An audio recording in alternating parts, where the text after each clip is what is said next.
Hello and welcome back to season 2 of How Could We, a podcast by EIT Climate-KIC hosted by me, Anne-Sophie Garrigou. In How Could We want to shine a light on the solutions making a real difference in the world. We interview the most inspiring people who are working on concrete projects on the ground, and we ask them, what does a beautiful, just and climate-resilient future look like?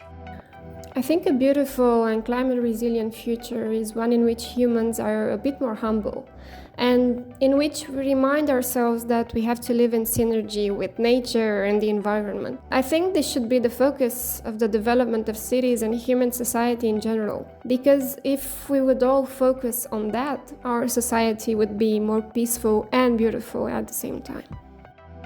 This is Annabella Costace, a cultural project manager at the Faber Cultural Center in Timișoara, Romania. In this episode, Annabella will introduce us to the Connect project, which helps integrate Ukrainian people fleeing the war, particularly women, into the development of the city through artistic gatherings and sharing of history. Connect is one of the 14 projects that was selected as part of the EIT Community New European Bauhaus initiatives, which supports the development of innovative and collaborative models of local initiatives that increase citizen engagement and involve communities and local stakeholders in the design of sustainable public spaces that yield high impact for the community members. In this season, we'll be traveling across Europe to discover 3 of those projects that were supported by this initiative, and we will ask them, how can the values of the new European Bauhaus help create a better world? And we start today with Annabella Costace from the Connect project in Timișoara, Romania. Hi Annabella! Thank you so much for joining me today. So I'm going to start by asking you to introduce yourself and tell our listeners a little bit about you and about your job.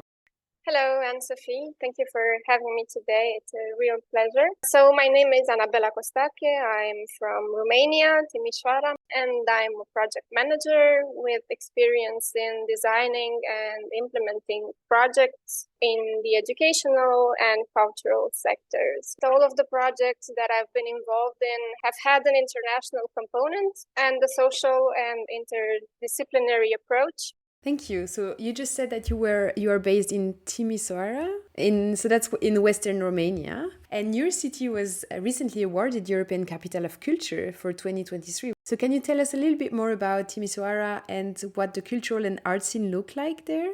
I would say that Timișoara is quite a special city, not only in Romania, but in the entire Europe, because it's a very diverse city from minority composition. And we've been having different minorities living peacefully together for several hundred years. And this is something that's very specific to Timișoara. We are trying also to speak about the revolution and the last 30 years of democracy in Romania, because maybe you know, but this is where the Romanian revolution started. So it's part of the heritage of the city, part of the culture and of the identity of the city, and an important part of its inhabitants. Thank you. Yeah, and we're going to dig a little bit more into this inclusivity that is really part of the DNA of your city in a minute. So now if we go back a little bit, you're working with the Faber Cultural Center, which was founded by a group of entrepreneurs from Timișoara, and you were one of the project managers for the Connect project, and the project has supported Ukrainian refugees in Timișoara, many of whom were women with children. So can you tell us a little bit more about the project and the objectives? Yes, Faber is an independent cultural center, and generally speaking, our aim is to participate in the social and cultural development of the city, specifically through creativity. And this was also our intention through Connect project. I would like to start to explain a bit which was the context of Timișoara and the Ukrainian crisis, because from the very beginning of the conflict, public institutions, NGOs, even private companies and ordinary citizens got together to offer support to Ukrainians, both the ones that were coming to Romania and to Timișoara, but also to deliver support to Ukraine. It was an extraordinary example of mobilization and collaboration between public institutions and NGO. And this shows that we already had a network of support, that there were already institutions and NGOs specialized in working with refugees, and they were doing a good job. And one of the initiatives was the support center Timișoara for Ukraine, where I was also a volunteer. This is how I started working with refugees, where I was coordinating the volunteers. We had several hundreds of volunteers engaging who offered over 24 hours support in the call center with food, clothes, hygiene products, everything that was necessary on spot. So what we wanted to do with Connect project was to see how creativity could bring something else, how we could support the initiatives that were already in place. First of all, we had discussions with public institutions, NGOs, members of the Ukrainian community to see which were the needs that we could meet through our team and with the project. And we discovered that there was an urgent need for self-expression and authentic connection with the local community.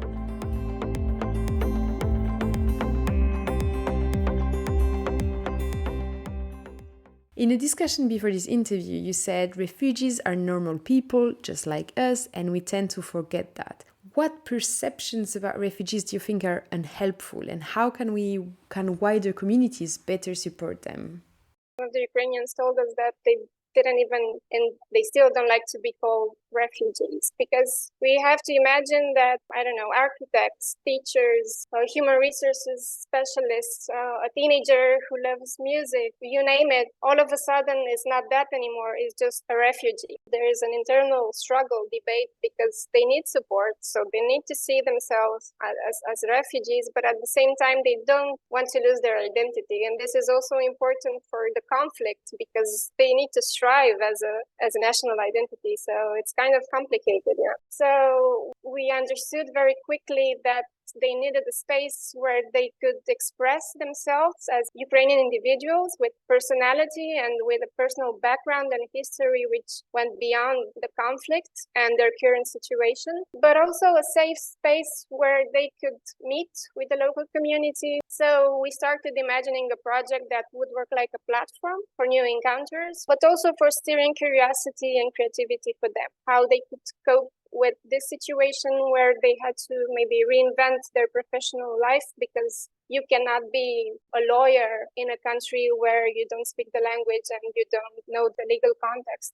So how could you find solutions to your situation in a creative way and in a support net, and seeing farther than the crisis situation in which you are?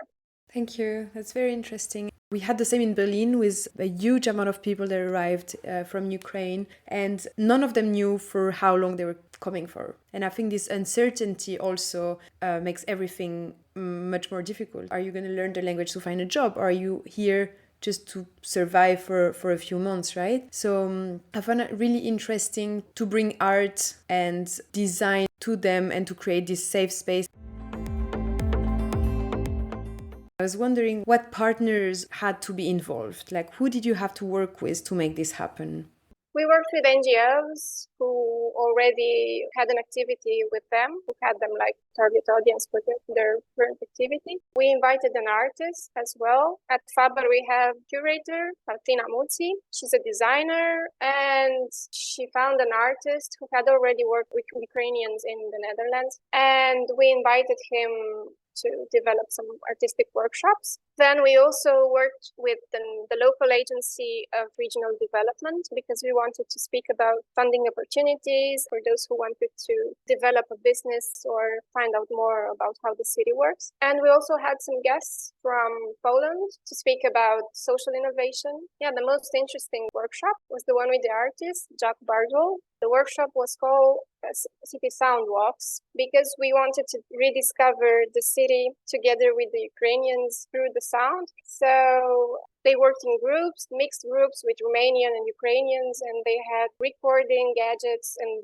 they were wandering through the city to listen very carefully. It was sort of a meditation process. It constrains you to be present in the moment and pay attention to the sounds. They were also mapping the sounds. It was multidisciplinary intervention. But the most interesting part was at the end when they had to discuss about the feelings that they had while they were walking through the city. And it was interesting to see how sounds reveal different reactions in each of us, connected to our personal history, to our approach to the city, to our sensitivity to sounds. And we saw moments of pure joy and connection between people. Sometimes they had to walk in pairs with the same recorder, and sometimes you had a Romanian and an Ukrainian, and they didn't speak any common language, but still you had a connection created by the moment because they had to be there and they had to make a team to make it work. And at the end, we had an exhibition composed by the sounds recorded by them and also the drawings, the maps, and it was like a celebration moment for all of them. It's very nice to see how from something which is kind of simple in the end, but plays with attention and discovery, can give something so full of sense in the end. So Connect was one of the projects selected as part of the EIT Community New European Bauhaus initiative. So you received a grant to develop the project, and you already mentioned these unconventional approaches that you use to better understand the challenges faced by Ukrainian refugees or by Ukrainians and other minorities when they're trying to integrate. Why do you think those unconventional approaches are necessary? I think we have to go beyond the labels. We tend to act upon conventional ideas, action categories, and sometimes to discover new things, to connect things differently, to cross some barriers or obstacles, we need to find new ways of expressing or inquiring our reality. And this is what art does. This is why also the workshop with sound worked so well in connecting people, although they were not speaking the same language or they didn't have anything in common, because they had to create a common language starting from nothing. So I think this is what art can do, and unconventional methods, they force us to think outside of the box. They make us feel safe, maybe emotionally and culturally safe, and express things that we don't even know that they're there or that we don't dare to express in a conventional setting. For example, I know that for Ukrainians, it's kind of difficult to speak to a psychologist. It's not something, and I think it was the same for Romanian people several years ago. It's a cultural thing. But in an artistic approach, in a cultural setting, maybe you do it because you don't label it as a therapy group, or you're not behind someone who's focusing on you and telling you that you do have a problem and you have to do something about it. You're just there expressing and finding out what's happening to yourself.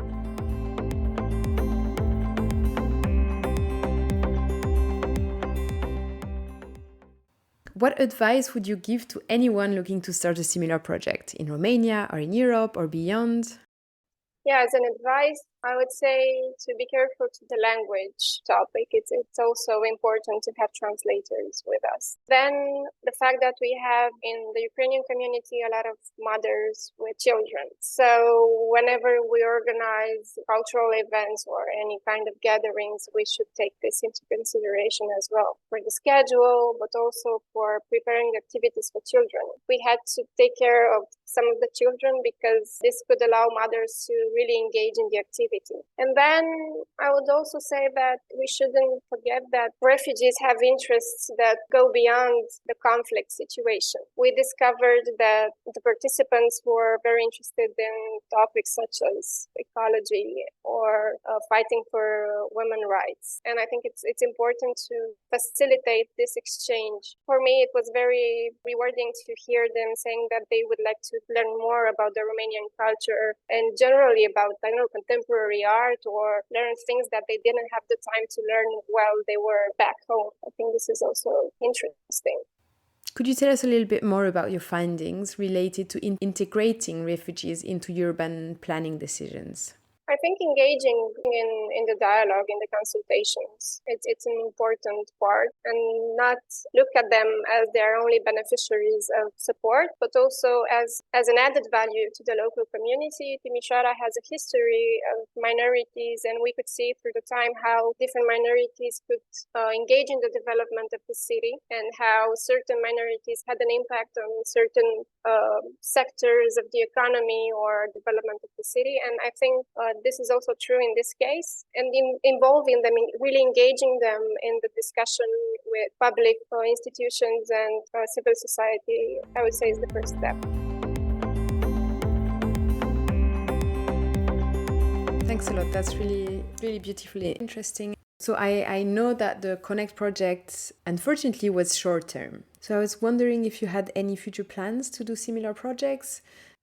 What we have now happening is as part of the European Culture Program. We have a program about the industrial sector and how creativity could support the evolution of the economy and of the industry. We just opened an exhibition reflecting the beginning of the research, and we will organize guided tours translated for Ukrainian, for example, to continue this part of discovery of the city, of trying to figure out what they could do as a professional path. And I think this is one example of sustainability of the project. It's one of the major topics that we should address through this project, because if you just open a door in such a short time, then things have to continue if you really want to have an impact.